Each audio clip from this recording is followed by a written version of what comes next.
Oh no, it's gone. Why? As soon as I got home, I couldn't help but to scream. I looked everywhere, but I couldn't find my treasure, the $5,000 ring.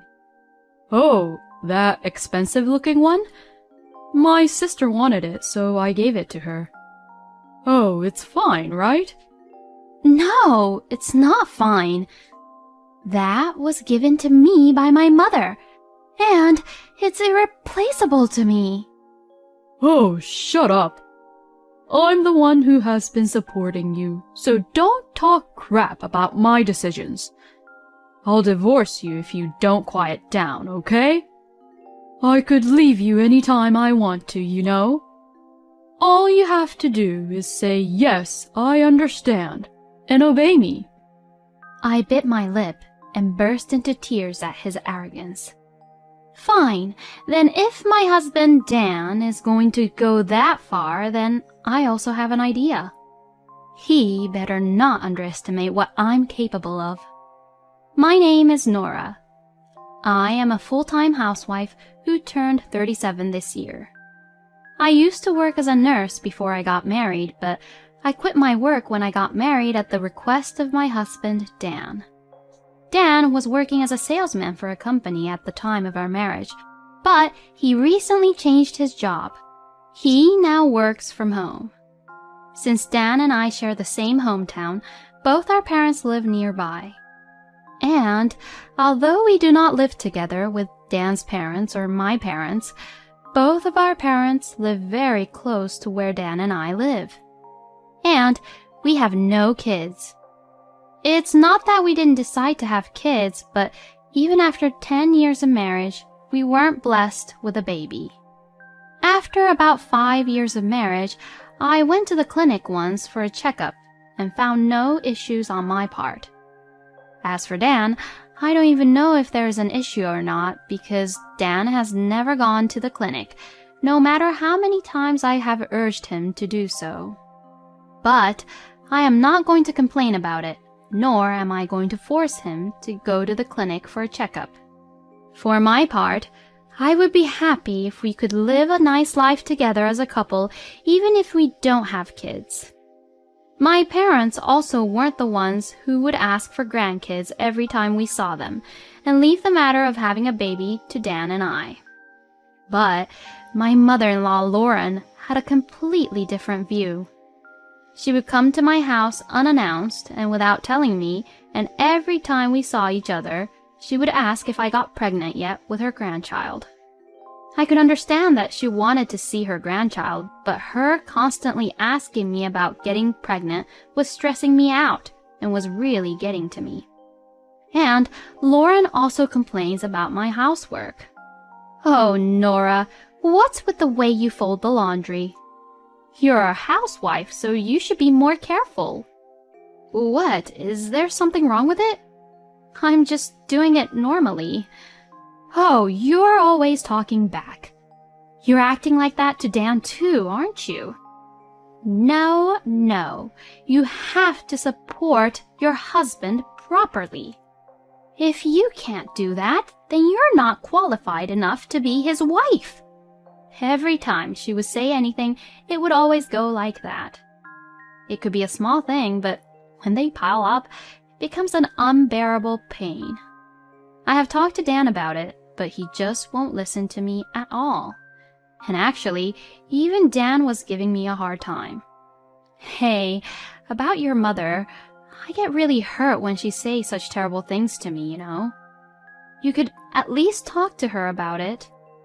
You married me to be a family with me and to be my wife because you wanted to, right? Just listen to what my mom has to say. And why don't you just stop complaining and do the housework properly? I'm busy with work, but you're doing nothing. Dan doesn't seem to want to get into trouble with Lauren, who is really stubborn, so he's always trying to make me feel guilty. And even though it was Dan who requested that I become a housewife, he would always look down on me and say that since I don't work, I'm not busy when I am busy with house chores. Just dealing with Lauren and Dan is enough. But recently, another problem has come up. And that was Dan's sister Justine. She has been my problem too recently. Justine is the same age as me, and she is also married. She lived within 30 minutes distance, but apparently she had a big fight with her husband, so she packed her bags and moved back to her parents' house. If that was all there is to it, there was nothing I could say anything about Justine. But just like Lauren, Justine would come to my house without any notice and goes through my house as if it was hers. Unlike Lauren, she has never said anything terrible to me, but anything she finds in our house, she always wants it, and every time she would ask me if she could have it, which was quite annoying. Hey, Natalie, this bag is really nice. Oh, I like these heels too. If I were you, I'd show them off to everyone. You have so many expensive-looking things. Why don't you give me at least one of them? Dan bought them for you anyways, didn't he? No, he didn't. I bought all of them with my own money a long time ago, and some with my savings after we got married. If you want them, why don't you buy them yourself?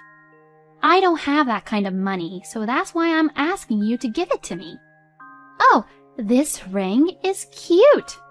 And doesn't it fit my finger perfectly? I won't ask you for money, so please just give me this one. What Justine was looking at was a ring with diamonds on it. This ring was a precious thing that my mother had given me when I got married. My mother had told me that it costed about $5,000. But how much it costed was irrelevant at this point. I was happy that my mother thought of me and gave me this ring. So it's only natural that there was no way I could give up a precious ring, which was also my treasure. When I firmly refused, Justine had a sulky attitude and said, "Oh, fine," and then she left the house angrily. I then decided to move the ring out of the drawer and put it into the bedroom closet, just in case. This way, the next time someone looks into my dresser, they wouldn't know where I put the ring. If I went this far, Justine would surely give up on the ring as well. And that day I had gone to a nearby supermarket to buy ingredients for dinner. Normally, I would go home as soon as I bought what I wanted, but I happened to run into one of my neighbors, so we talked to catch up for about 30 minutes. After that, I was able to go back home without any incident, but as soon as I entered the living room, I felt somewhat strange. The arrangement of the furniture seemed to have changed somehow. And it wasn't just the living room. Things in the bedroom and the room which is used for storage looked like it was moved around. The first thing that came to my mind was Dan's presence. If there had been a burglary, Dan, who was working from home, would have noticed clearly. So he must know something.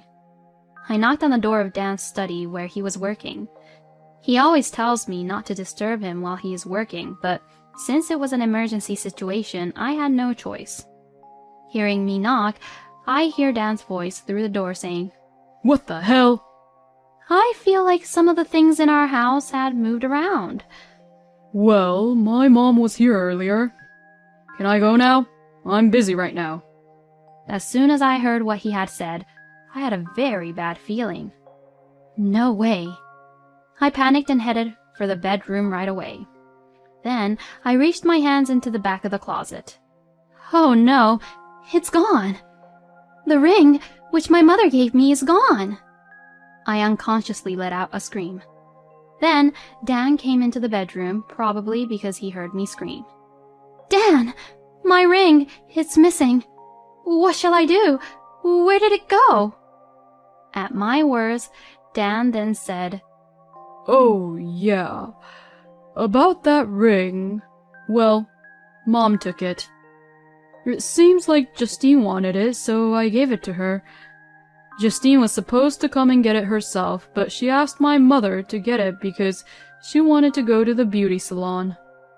Dan began to say this as if it was nothing to worry about. Dan must have known that the ring was an expensive gift from my mother, so how dare he give the ring away without asking me? So I told Dan exactly what I was thinking. Then Dan's face turned bright red and he raised his voice. What's wrong with you? Don't complain to me when I'm the one who feeds and provides for you. This is not the matter of whether you feed and provide for me or not. I'm asking you why you gave the ring away without my permission. When I responded in a stronger tone than usual, Dan became even more furious and shouted, "If you complain any more, I'll divorce you." At that moment, I just lost my patience. Why must I be treated this badly? I could not remain silent any longer. Fine, then let's get a divorce. I won't let you do what you want to me anymore. So I began to take out a piece of paper I had kept in a cabinet in the living room and began to sign on it. When I returned to the bedroom, Dan looked like he didn't know what to do. Here, these are the divorce papers. These are the papers when you signed it before and threw at me when we argued before. I'm going to go submit this now. Well, good for you. Now we are complete strangers to each other. Dan had made a fuss about divorce before, threatening me saying, "I'll divorce you," on our previous argument. At that time, Dan brought the divorce papers, filled them out, and tossed them to me. The crumpled divorce papers. I couldn't throw it away, so I kept it. But I never thought that the day would come when I would actually use it. Then I left Dan, who looked like he was in a panic, not knowing what to do from this helpless situation, as I packed up my belongings. The things I needed to bring with me weren't much, and my suitcase was smaller than I had expected, and I was ready to leave immediately. Well then, goodbye. Please live happily with your mother and sister whom you love so much. As I said goodbye, I left the house. I thought I heard Dan call my name on the way out, but it was too late for that. Then I went to go file the divorce papers. And after, I decided to return to my parents' house. A few days passed. While I was watching TV at my parents' house, my phone rang. I picked it up immediately, but it hung up before I could answer it. Then I got another call. On the screen, I could see that Justine was calling me. While I was wondering whether to answer the phone or not, it hung up again. Then I received another call from Justine. This time, I was able to answer. "Yes, hello. What's wrong?" "Ah, you finally picked up." "What do you mean, what's wrong? I've been calling you a million times, so why didn't you pick up earlier?" The loud, piercing voice hurt my ears. Then Justine continues. "Ah, well, hurry up and help me. The police are at the party. Just come over here anyways." That's all she screamed to me, and then she hung up the phone. So I got ready quickly and ran out of my parents' house, and I drove to the party venue where Justine was at. I knew where it was without asking. "Oh, Nora, you're so slow. Hurry up and explain to him." Justine was waiting for me just after I got out of my car. She pulls me by the hand and I follow her. Justine opened the door to the banquet hall loudly, and there I saw people whom I've seen before. And that was because they were holding a middle school reunion at the venue, and it was the middle school where I went to. Actually, Justine and I were in the same class when we were in middle school. Of course, I had been invited to today's reunion, but Dan did not allow me to attend at the time, so I couldn't RSVP and go to the reunion in the end. I looked at the policeman, as Justine called him, and he was smiling awkwardly at me. And his name is Hugh, and in order not to let Justine escape, he moves in front of me. He's accusing that I stole this ring from your house without permission. That's not what happened, right? Nora, you gave this to me, right? Right? Justine held the ring in front of my eyes, and it looked like she was begging me to help her desperately. Of course, there was no way I would play along with her. Your mother came into my house and took this ring without my permission while I was gone. And you are wearing it without my permission. I never allowed you to wear the ring. Justine bit her lip in frustration. But it looks like she still won't let go of the ring. If you give it back to me here and now, I won't make a big deal out of it. If you don't want to do that either, then you'll know what'll happen, right? When I said that, Hugh took one step forward to Justine's direction. Perhaps intimidated by the power of Hugh, who's really tall, Justine finally took off the ring and handed it to me. Ugh, God! You could have at least given it to me. You're such a stingy, cheap woman. Hearing what she has said to me, apparently it seems like Justine has not learned her lesson yet. Well, if that's the case, I have an idea. I took a deep breath and spoke as loudly as I could. Oh, is that what a person who took the $5,000 ring without my permission should be saying? Maybe we should go talk to the police together after all. Oh, and of course, your husband should be there too. I know you're living separately with your husband after a huge fight you had, but I'm sure he'll fly out right away to see what happened, right? Good for you! My voice was pretty loud enough, and everyone in the hall was staring at us. Justine, who had attracted the attention of not only her classmates who were around her, but also those at the edge of the hall, seemed to be really embarrassed at what was happening. Her face turned bright red, and her eyes were all teary. Finally, she couldn't take it anymore and said, "This is terrible," and ran out of the banquet hall while hiding her face. I hope she will reflect a little on her behavior and attitude now. I felt a little bad to have spoiled the reunion as everyone was enjoying before this happened. I apologized to my classmates and left the venue. Then Hugh said to me, I'm glad you got your ring back. "Oh, I'm so sorry, Hugh. I'm sorry you had to help me with all this just because you became the police officer." Indeed, I knew in advance that Justine would surely wear the ring to this reunion. Justine had told me that she would wear the ring when I called Dan to inform him about filing the divorce papers. If Justine regretted not wearing or returning this ring at the reunion, I would not have embarrassed her in front of many people. But since I wasn't there, I had no idea what was going on inside the party venue. So I contacted Hugh, who is now a police officer, and asked him to call Justine. Actually, I was supposed to get a call from Hugh, but it was unexpected that Justine called me when Hugh approached her. Oh, don't worry about it. Oh yeah, why don't you just go ahead and attend the reunion? One of us has left, after all.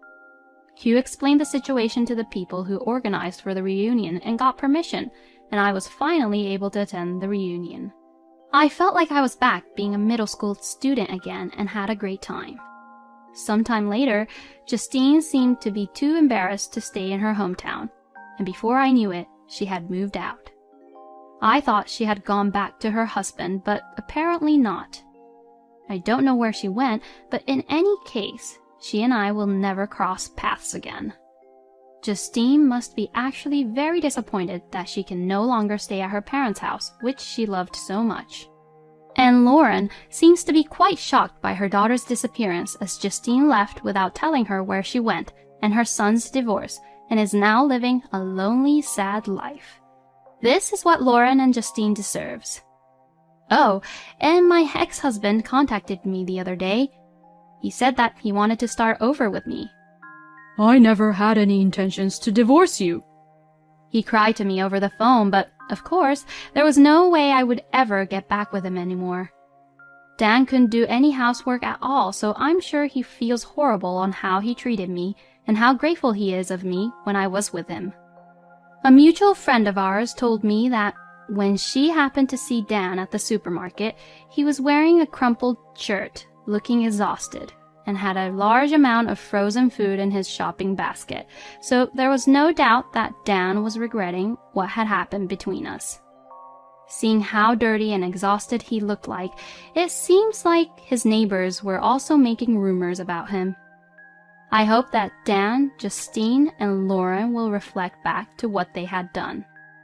As for me, on the other hand, I was able to get a job as a nurse, just as I did before I got married. Despite the blank period I had of being a nurse, I am doing my best now, and I am very happy to be able to be involved again in a job that is so rewarding. I may have become a divorcee, but I'm the happiest in my life right now. And I learned a lot from those 3 people, to not be with those kind of people and be ever like them. I also definitely learned that you can't live a good, happy life if you do things that other people wouldn't like, or if you envy other people's things. Thank you for watching until the end.